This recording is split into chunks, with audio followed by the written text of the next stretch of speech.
अस्सलाम वालेकुम नाज़रीन, मैं हूं फयाज नाइच और आप देख रहे हैं मेरा YouTube channel Karachi digital pulse news. नाज़रीन, आज के प्रोग्राम में बात करते हैं अमेरिका के सदर जो बाइडेन साहब के हवाले से, जो 81 बरस के बुढ़े तो हो चुके हैं, लेकिन उसकी तवानाई जो है वो देखने के लायक है। पिछले दिनों उसने अपने चौथे स्टेट ऑफ द यूनियन, जो अमेरिकी सदर हर साल कांग्रेस से खिताब करता है, उस खिताब को स्टेट ऑफ द यूनियन कहते हैं, यानी वो अपनी रियासत के बारे में बताता है कि उनकी यूनियन की क्या सूरत हाल है। उसके अंदर जो उसने तकरीर की वो 1 घंटा 8 मिनट की तकरीर, लंबी तकरीर उसने की। 81 बरस का बूढ़ा आदमी 1 घंटा 8 मिनट तक मुसलसल बोलता रहा और उसने उसकी तकरीर का ज़्यादातर हिस्सा तो वो मकामी जो इशूज़ थे, अमेरिका के अंदरूनी जो इश्यूज़ थे, डोमेस्टिक जो इश्यूज़ थे, उनके ऊपर था, लेकिन उसने फॉरेन पॉलिसी के हवाले से भी बात की। और उसकी तकरीर की जो शुरुआत थी वो भी एक तरह से रूस से शुरू हुई और उसने ऐवान नुमाइंदगान और सेनेटर्स के उसको बताया, जो कांग्रेस के सारे मेंबरान थे उनको बताया कि इस वक्त पूरी दुनिया के अंदर जमहूरियत को ख़तरा है। और उसने रेफरेंस दिया कि इसी ऐवान के अंदर 1941 यानी 1941 को फ्रैंकलिन रोजवेल्ट जो अमेरिका के उस वक्त के सदर थे, उसने ऐवान से खिताब करते हुए कहा था कि इस दुनिया के अंदर जमहूरियत को ख़तरा है, क्योंकि उस वक्त बकौल बाइडेन के रोजवेल्ट ने कांग्रेस को बताया कि हिटलर जो था वो यूरोप के ऊपर चढ़ाई कर रहा था। तो उसी को अपना मिसाल को इस वक्त की हालात से ममासलत कराते हुए बाइडेन ने कहा कि इस वक्त जो है वो प्यूटन का जो यूक्रेन पर हमला है वो उसी तरह का मिसाल है। बाइडेन ने कांग्रेस को खबरदार किया कि प्यूटन यहाँ रुकने वाला नहीं है। उसने क्या कहा, ये आपको सुनाते हैं। Putin of Russia is on the march, invading Ukraine and sowing chaos throughout Europe and beyond.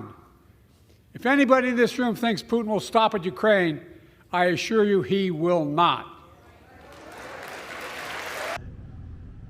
ये तो आपने सुना कि बाइडेन ने कांग्रेस को क्या बताया कि प्यूटन यहाँ रुकने वाला नहीं है, लेकिन उसने फिर कहा कि यूक्रेन जो है वो प्यूटन को रोक सकता है और उसके लिए यूक्रेन को क्या चाहिए वो भी उसने कांग्रेस को बताया। ये आपको दिखाते हैं। Ukraine can stop Putin if we stand with Ukraine and provide the weapons that it needs to defend itself.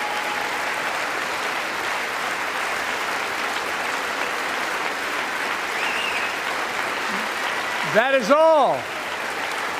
That is all Ukraine is asking. और उसके बाद सदर बाइडेन ने अपने अज़म का इजहार किया कि वो वहाँ से नहीं जाएंगे। उसने डायरेक्टली प्यूटन को मुखातिब होते हुए कहा कि वो प्यूटन को ये मैसेज देना चाहते हैं कि वो वहाँ से चले नहीं जाएंगे। My message to President Putin, who I've known for a long time, is simple. We will not walk away.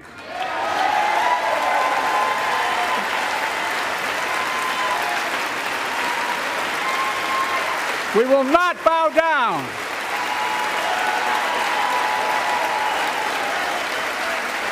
I will not bow down.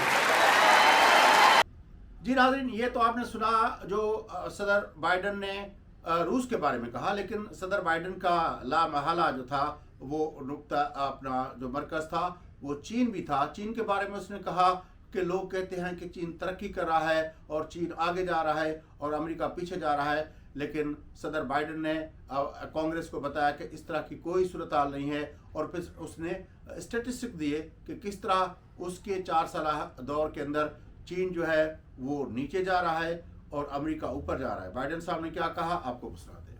For years, I've heard many of my Republican and Democratic friends say that China is on the rise and America is falling behind. They've got it backwards. I've been saying it for over 4 years, even when I wasn't president. America's rising. We have the best economy in the world. And since I've come to office, our GDP is up, our trade deficit with China is down to the lowest point in over a decade. And we're standing up against China's unfair economic practices. We're standing up for peace and stability across the Taiwan Straits. I've revitalized our partnership and alliance in the Pacific. India, Australia, Japan, South Korea, Pacific Islands. I've made sure that the most advanced American technologies can't be used in China, not allowing to trade them there. Frankly, for all this tough talk on China, it never occurred to my predecessor to do any of that. I want competition with China, not conflict. And we're in a stronger position to win the conflict of the 21st century against China than anyone else, for that matter, than any time as well. जी नाज़रीन, चीन के बारे में और रूस के बारे में तो बाइडेन के क्या ख्याल थे वो तो आपने सुने, लेकिन ज़ाहिर है अपना अमेरिका के सदर जब स्टेट ऑफ द यूनियन के खिताब कर रहे हों और इस ऐसे सूरत हाल में जब इसराइल जो है वो वॉर की सिचुएशन में है, जो बकौल उनके के एक जंगी सूरत हाल में है, उसके बारे में वो सदर बात न करे तो ये तो मुमकिन नहीं था। तो उसने अपनी बात जो है वो गज़ा के मसले पर, इसराइल हमास कन्फ्लिक्ट के मामले पर जो की, उसकी शुरुआत उसने की कि इस मामले का, इस तनाज़े की शुरुआत जो थी वो हमास ने की। बाइडेन ने उस किन अल्फाज में ये बात कही कि किस तरह हमास ने हमला किया, उसमें क्या हुआ, और उसने वो नंबर भी गिनवाया कि कितने इसराइली जो थे उसका शिकार हुए और कितनों को वो किया गया, हॉस्टेज किया गया, उसका तफसील उसने बताया। This crisis began on October 7th with a massacre by a terrorist group called Hamas, as you all know. 1,200 innocent people, women and girls, men and boys, slaughtered after enduring sexual violence.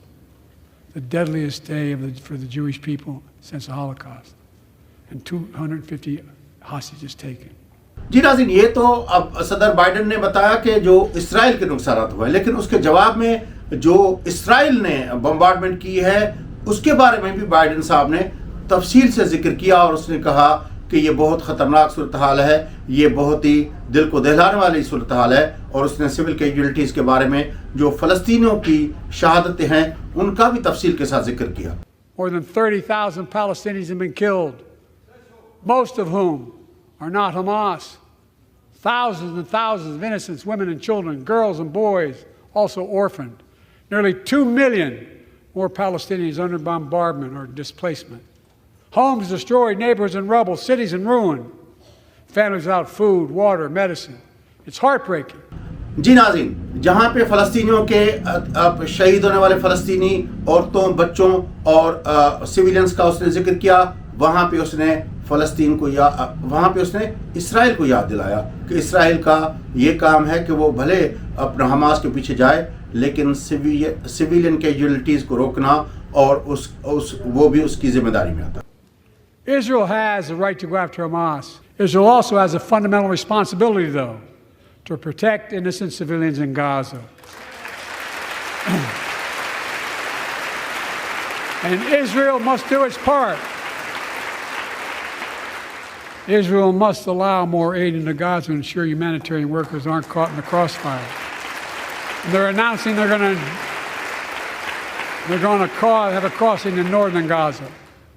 To the leadership of Israel, I say this: humanitarian assistance cannot be a secondary consideration or a bargaining chip. Protecting and saving innocent lives has to be a priority. जी नाज़रीन, जब middle east की बात हो रही थी तो Biden साहब middle east पे, यहाँ पे इसराइल और उसके हवाले से बात कर रहे थे कि इस मामले का जो मुस्तकिल हल है वो 2 स्टेट सॉल्यूशन है। बहुत ही खुले अल्फाज में कहा, और उसने कहा कि ये जो सॉल्यूशन है इसके सिवा ना तो इसराइल महफूज हो सकता है, ना ही फ़लस्तीनी एक बावकार ज़िंदगी गुजार सकते हैं।